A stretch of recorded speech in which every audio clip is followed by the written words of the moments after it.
இதுக்கு மேலே நான் என்ன கண்டென்ட் கொடுக்குறது ஒன்றுமே இல்லை. என் தலைவன் கொடுத்துட்டாரு. ஆக்சுவலாக வந்து 2-3 தடவை ப்ரெஸ் மீட்டு தள்ளி போச்சு. ஆக்சுவலாக 23 தான் நாங்கள் ப்ரெஸ் மீட்னு பிளான் பண்ணியிருந்தோம்.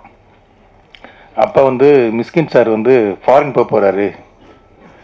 அதனால் வந்து ஐயோ கண்டென்ட்டே ஃபாரின் போச்சுன்னா அப்புறம் என்ன கண்டென்ட் கொடுக்குதுன்னு தான் அவசரமாக அப்புறம் சிட் பண்ணோம். இங்கே பன்னீர் சோடா குடித்தது பத்தாதுன்னா ஐயா போய் இப்போ ஃபாரினில் பன்னீர் சோடா குடிக்க போகிறார் போல். வாழ்த்துக்கள். ஓகே. பரிமளா அண்ட் கோ இது வந்து ஒரு 3 வருஷத்துக்கு முன்னால் நான் எழுதின கதை. ஃபஸ்ட்டு வந்து இதுக்கு வந்து பரிமளா ஃபேமிலி அப்படிங்கிறது தான் டைட்டில் இருந்தது. அதுக்கப்புறம் டூரிஸ்ட் ஃபேமிலி வந்ததுனால அதே மாதிரி வேண்டாம் அப்படின்ட்டு வேறு டைட்டில்லாம் யோசிக்கலாம் அப்படின்னு யோசித்தோம்.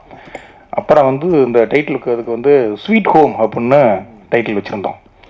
அப்புறம் திடீர்னு பரிமளா ஃபேமிலியாக பரிமளா அன்கோன்னு வச்சா எப்படி இருக்கும் அப்படின்னு ஃபஸ்ட்டு என் ஒய்ஃபுக்கிட்டே என் பசங்கள்கிட்ட தான் கேட்டேன். அந்த அவன் சொன்னது மாதிரி தான் வசந்தன் கோ மாதிரி இருக்குது அப்படின்ட்டாங்க. அப்புறம் சிட்பண்ட் கம்பெனி மாதிரி இருக்குது அப்படின்ட்டாங்க. அப்புறம் என் 2 பையங்களும் ஓட்டு போட்டாங்க, ஸ்வீட் ஹோமா பரிமளா அன்கோவா அப்படின்ட்டு. அவங்க 2 பேரும் இதுக்கு தான் ஓட்டு போட்டாங்க. அப்புறம் என் அசிஸ்டண்ட்டு எல்லாருக்குமே 2 டிசைன், ப்ரொடியூசர் எல்லாத்தையுமே 2 டிசைனை வச்சு ஒரு 20-25 பேர்கிட்ட திங் மியூசிக், சந்தோஷ், மணி எல்லாருக்கிட்டமே ஓட்டு கணக்கெடுப்பு எடுக்கிறான். ஆனால் அவங்க யாருக்குமே தெரியாது என்ன டைட்டில்னு. ஜெயராம் சார் பரிமளா ஃபேமிலி தானே அப்படிங்கிற இதுலேயே இருக்கிறாரு. ஊர்வசியமாகவும் அதே தான் கேட்டுக்கிட்டே இருப்பாங்க. இந்த கதை வந்ததே அது ஒரு பெரிய கதை இருக்குது. 2 டிசைன் பண்ணி எல்லாத்தையும் காமிச்சு ஓகேவானு தான் பரிமளா அண்ட் கோ. அதுக்கப்புறம் வசந்தன் கோலாம் கூட ஸ்பான்சர் கேட்கலாம், வசந்தன் கோ வழங்கும் பரிமளா அண்ட் கோலாம் பிளான் பண்ணால். அப்புறம் எங்களுக்கு நல்ல ப்ரொடியூசர் கிடைச்சதுனால சரி ஸ்பான்சர்லாம் வேண்டாம் அப்படின்ட்டு யார்ட்டையும் கேட்கல. உண்மையிலேயே ஜெகன் சொன்னது மாதிரி, ஜெகன்னா ரொம்ப நன்றிண்ணா இப்படி ஒரு நிகழ்ச்சியை நீங்கள் பண்ணி கொடுத்ததுக்கு. பசங்க டூவில் இப்படி தான் அந்த மாதிரி ஷோக்கு வேறு ஒருத்தவங்களை ஆர்கனைஸ் பண்ணியிருந்தோம். அவங்க ஏதோ அர்ஜென்ட்டாக வரல அப்படின்ட்டாங்க. அப்போ என் அசிஸ்டண்ட் அப்படி தான் ராஜவேல் நாகராஜன் சொல்லி நீ தூத்து வழங்கடா அப்படின்ட்டேன். அவன் அதுக்கப்புறம் பேசு தமிழா பேசுன்னு அவன் வேறு லெவலில் பேச ஆரம்பிச்சிட்டான். அந்த மாதிரி நீங்களும் சரி ஓகே என்ன நம்ம கூடவே இருக்காங்க அப்படியே இருந்தலாம் அப்படின்ட்டா. நல்லா இருந்ததுண்ணா, சூப்பராக இருந்தது. பெரிய ஹீரோக்கள் படம்லாம் வந்தது தலைவன் தலைவிக்கு அப்புறம். எல்லாருமே ரொம்ப ஆர்வமாக இருந்தாங்க. பேசும்போது அவங்கவுங்க ஒரு கம்பெனி சொன்னாங்க. எனக்கு வந்து என்னென்னா அடுத்த படம் நான் வந்து தமிழ்குமரன் சாருக்கு தான் பண்ணணும் அப்படின்னு. ஏன்னா 7 வருஷத்துக்கு முன்னால் எனக்கு அட்வான்ஸ் கொடுத்தாரு. அந்த 7 வருஷத்தில் ஒரு தடவை கூட நான் உங்களுக்கு அட்வான்ஸ் கொடுத்தேனே என்னாச்சு அடுத்து பண்ணுறீங்களா எதுவுமே கேட்காத ஒரு தயாரிப்பாளர். ஏன்னா அதுக்கப்புறம் என்கிட்ட அட்வான்ஸ் கொடுத்தவங்களாம் திருப்பி வாங்கிட்டாங்க, அது படமாக ஆகலை. ஒரு வார்த்தையோட கேட்கவே இல்லை. தலைவன் தலைவிக்கும் போது நம்ம அடுத்து ஒன்று பண்ணிடலாமா அப்படின்னு கேட்டார். சரி கேட்காத ஒரு மனிதர் கேட்டுட்டாரு அப்படின்ட்டு தான். அப்போ ஹீரோக்கெல்லாம் பேசும்போது தயாரிப்பாளர் வேறு இருக்கும்போது நான் சொன்னேன், சார் எனக்கு இந்த கதை ரொம்ப பிடிக்கும், ஜெயராம் சார் ஊர்வசி மேம் மாதிரி ஒரு கதை பண்ணுறீங்களா அப்படின்னு. கதையை கேட்ட உடனே ரொம்ப சிரிச்சாரு. எனக்கு அங்கேயே கான்ஃபிடென்ட் வந்துருச்சு. ஏன்னா அவர் வந்து ஜாலியாக இருப்பார், ஆனால் கதை சொல்லும்போது கொஞ்சம் சீரியஸ் ஆகிடுவார். இவரே சிரிக்கிறாருன்னா கண்டிப்பாக ஆடியன்ஸ் சிரிப்பாங்க அப்படின்னு எனக்கு பயங்கர கான்ஃபிடென்ட் வந்துருச்சு. அவ்வளோ சிரிச்சாரு. பாதி சிரிக்கும் போதே ஒரு ஃபோன் வருது, செம்மையாக கதை சொன்னார், செம்மையாக இருக்கிறத நான் பண்ண போகிறேன் அப்படின்னு. சீமான் நடிச்சார்னு நினைக்கிறேன் கதை கேட்டுக்கிட்டு இருக்கும்போது. சீமானனோட 1/2 மணி நேரம் அந்த கதையை சொல்லிக்கிட்டு இருக்கார் ஃபோனில். சரி ஓகே அடுத்தது தான் அப்படின்னு சொல்லி முடிவு பண்ணிச்சு. அப்புறம் ஜெயராம் சார் ஊர்வசி மேம் அப்படின்னு கதை பேசும்போதே முடிவு பண்ணுறோம். எனக்கு ஜெயராம் சார் உங்க காம்போ வந்து எனக்கு ரொம்ப பிடிக்கும். 25-26 படம் பண்ணியிருக்காங்க. ஆல்மோஸ்ட் எல்லா படங்களுமே நான் நெருக்கி பார்த்துருக்கேன். உங்கள் காம்போ வந்து அப்படி எனக்கு பிடிக்கும். இதுக்குள்ளே அவங்க 2 பேரும் வந்துட்டாங்கன்னா அந்த கதை பாதி வெற்றி அடைஞ்சிரும் அப்படின்னு சொல்லிட்டு 2 பேர்ட்டையுமே கதை சொன்னேன். 2 பேருமே அவ்வளோ ரசித்தாங்க. ஒரு விஷயமாக சிரிச்சுக்கிட்டே கேட்டுக்கிட்டு இருந்தாங்க. சரி அங்கே ஒரு நம்பிக்கை வந்தது, ஓகே இது வந்து கண்டிப்பாக பிடிக்கும்னு. அவர் ஜெயராம் சாரும் வந்து அப்போவே சொன்னார், சார் சூப்பராக இருக்குது சார், இது வந்து கன்ஃபார்மாக ஹிட் ஆகும் சார் அப்படின்னாங்க. ஒரு 2 லெஜண்ட்ஸ் வந்து அதை ஜட்ஜ்மெண்ட் பண்ணும்போது நமக்கு இன்னொரு கான்ஃபிடென்ட் கிடைக்கும்ல. அப்பா ஓகே அப்படின்னு சொல்லியாச்சு. அடுத்து மிஸ்கின் சாருக்கு போய் அன்னைக்கு நாங்கள் பன்னீர் சோடா சாப்பிடல. அந்த கதையை போய் நான் சொல்ல போகிறேன். பக்கத்தில் ஆதித்யா வேற.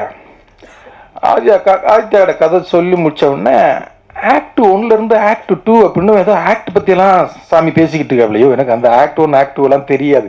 கதை அவனும் பயமுறுத்துறாப்புல. நான் நல்லா இருக்கா அதை பண்ணலாம்டா, கமர்ஷியலாக சூப்பராக இருக்கல, இதை பண்ணுறான் நான் பண்ணுறேன்டா அப்படின்ட்டாரு. எனக்கு அங்கே 3வது ஏன்னா எது பார்த்தாலும் நொட்ட சொல்கிற ஒரு கேரக்டரு இந்த கதையை ஓகே சொல்லுது, அப்ப இதுவும் நல்லா தான் இருக்கும் போல அப்படின்னு. அதை நீங்க எந்த தமிழ் சினிமாவே பார்க்க மாட்டீங்கல்ல, என் சினிமாவே பார்க்கல, அப்புறம் அந்த கதையை ஓகே பண்றீங்கன்னா பெரிய விஷயம் இல்லையா? சினிமா பார்த்தா அதுக்கும் நொட்டை சொல்றதுக்கு என்ன கனெக்ஷன் இருக்கு? அது இல்ல, அப்படிப்பட்ட ஆளே ஓகே சொல்லிட்டாரு போங்க அப்படிங்கும்போது இன்னும் ஒரு கான்ஃபிடன்ட் கிடைக்குது. சரி, இது ஆடியன்ஸ்க்கு ரொம்ப பிடிக்கும். ஏன்னா சிரிச்சாரு, அவரும் நிறைய சிரிச்சாரு. ஏன்னா கண்ணாடியை போட்டு இப்படியே கதை சொன்னோம்னா இப்படியே தூங்குறாரா முடிச்சிருக்காரான்னு தெரியாது, இல்லைன்னா இப்படியே மூஞ்சி வச்சுக்கிட்டு இப்படியே இருப்பாரு, இங்கிட்டு பார்த்துக்கிட்டு இருப்பாரு. ஆனா சிரிச்சுக்கிட்டே இருந்தாரு. எனக்கு அங்கே ஒரு கான்ஃபிடன்ட் கிடைச்சது. அப்போ இதை நம்ம அடுத்து பண்ணிடலாம், பரவாயில்ல இந்த செட்டப் வச்சு பண்ணலாம் அப்படின்ட்டு. அப்புறம் 2 பொண்ணுங்க யாரு அப்படின்னு சொல்லிட்டு 2, ஏன்னா 2 கேரக்டர் ரொம்ப அது நம்ம எல்லார் வீட்லையுமே 2 ஆம்பளை பசங்களோ 2 பொம்பளை பசங்களோ இல்லை அண்ணன் தங்கச்சிகளோ இருந்தா ஒரு வார் நடந்துகிட்டே இருக்கும். அந்த வீடு ரொம்ப குதூகலமா இருக்கும். எதுக்கு சண்டை போடுறாங்க, எதுக்கு சேர்ந்துங்கிறாங்கிற அளவுக்கு ஒரு அப்படி 2 கேரக்டர்.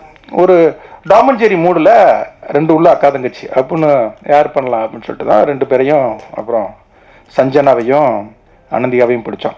அனந்திகாவை அந்த தெலுங்கு படம் 8 வஸ்துலு, கரெக்டாக சொல்கிறேன்னா 8 வஸ்துலு தானே? ஆமாம். அதோட அந்த படம் பார்க்கறதுக்கு முன்னால் அந்த பொண்ணுடைய ரீல்ஸ் பயங்கரமாக பிடிச்சிருந்தது. அது பண்ணுற நிறைய விஷயங்கள். நீ அதெல்லாம் அந்த படத்துக்கு பண்ண ப்ரொமோஷன் இந்த படத்துக்கு இன்னும் பண்ணவே இல்லைம்மா ப்ளீஸ். என்ன அது மாதிரி இது சார் ஆஃபீஸில் தான் சனாவுக்கு கதை சொன்னேன். அது ஒரு அசிஸ்டன்ட் டைரக்டர் வேற இல்லை, அது கொஞ்சம் ஒரு 10 நிமிஷம் ஒரு அசிஸ்டன்ட் டைரக்டர் மாதிரியே கதை கேட்குது. கொஞ்சம் நான் கதை பயங்கரமாக கேட்பேன். மணி சார்ட்ட வேற ஒரு பொண்ணுதா, சரி மணி சார் மாதிரி ரொம்ப சாப்பிட்டா அப்படின்னா ஒரு கட்டத்துக்கு மேலே அதனால கண்ட்ரோல் பண்ண முடியல. அது சிரிக்க ஆரம்பிச்சிருச்சு, பயங்கரமாக சிரிச்சு ரசிக்க ஆரம்பிச்சிருச்சு. அப்போ நமக்கு ஒரு கதை மேலே ஒரு பெரிய கான்ஃபிடென்ட் கிடச்சிருச்சு. ஓகே இந்த படத்தை நம்ம பண்ணிடலாம் அப்படின்னு. அப்படி தான் இந்த படத்தை நாங்கள் கான்ஃபிடென்ட்டாக ஒரு தலைவன் தலைவி அவ்வளோ பெரிய ஹிட்டுக்கு அப்புறம் எனக்கு தெரிஞ்சு இவங்களுடைய நம்பிக்கை உண்மையாக தலைவன் தலைவியை விட பெருசாக ஓடும் அப்படின்னு நான் நம்புகிறோம். உண்மையிலே ஜெயராம் சார் ரொம்ப ரொம்ப ரொம்ப நன்றி சார். நீங்கள் அவ்வளவு சப்போர்ட்டாக டைமிங்லேருந்து அவ்வளோ ரொம்ப ரொம்ப நன்றி. ஊர்வசியமாக அம்மா அம்மான்னு தான் நாங்கள் கூப்பிடுவோம். உண்மையிலே நீங்கள் எங்களை கஷ்டப்படுத்தல, நாங்கள் தான் உங்களை கஷ்டப்படுத்திருக்கோம். அதில் திவ்யா உங்களை ரொம்ப ரொம்ப கஷ்டப்படுத்திருக்கு. எல்லாத்துக்கும் ரொம்ப ரொம்ப எதுக்கு தேங்க்ஸ் சொல்லணும்னா, பாலக்காட்டில் ஷூட்டிங் பண்ணிக்கிட்டு இருக்கோம். போய் இறங்கி முதல் நாளே அவங்களுக்கு ஃபோன் வருது, அவங்க அண்ணன் இறந்துட்டாரு அப்படின்னு தகவல். எங்களுக்கெல்லாம் என்ன பண்ணுறதுனே தெரில. பெரிய செட்டப்பாக இது பண்ணிட்டா ஒன்றுமே பண்ண முடியாது. ஒரே ஒரு வார்த்தை சொன்னாங்க, பாண்டி நீ ஒரி பண்ணாத, நீங்கள் கேன்சல் பண்ண வேண்டாம், நான் போய் அந்த இதை முடிச்சுட்டு நான் மறுநாளே வந்துடுறேன் அப்படின்ட்டு மறுநாளே வந்தாங்க. எனக்கு என்ன இதுனா, இந்த சூழலில் பேசவே முடியாது, நீங்கள் வாங்கன்னு சொல்ல முடியாது, ஷூட்டிங் கண்டினியூ பண்ண எதுவுமே சொல்ல முடியாது. ஆனால் இதில் நானும் ஒரு தயாரிப்பாளருங்கிறதுனால அவங்க அவ்வளவு இதுவாக போயிட்டு வந்தாங்க. அதில் பெரிய சவால் என்னன்னா, ஆனால் அந்த சீன் பயங்கர காமெடியாக இருக்கணும். அது ரொம்ப கஷ்டம். ஒரு சோகத்தில் இருக்கிற இவங்கனால இப்படி ஒரு துக்கத்தில் இருக்கிறவங்க எப்படி அதை காமெடியாக பண்ண முடியும் அப்படிங்கிற பயம் தான் எனக்கு அதிகமாக. இல்லை நான் ஜெயராம் சார்ட்டெல்லாம் கேட்குறேன், எப்படி சார் அவங்க இந்த மனநிலையில் எப்படி சார் இந்த சீனை காமெடி பண்ண முடியும் அப்படின்னு.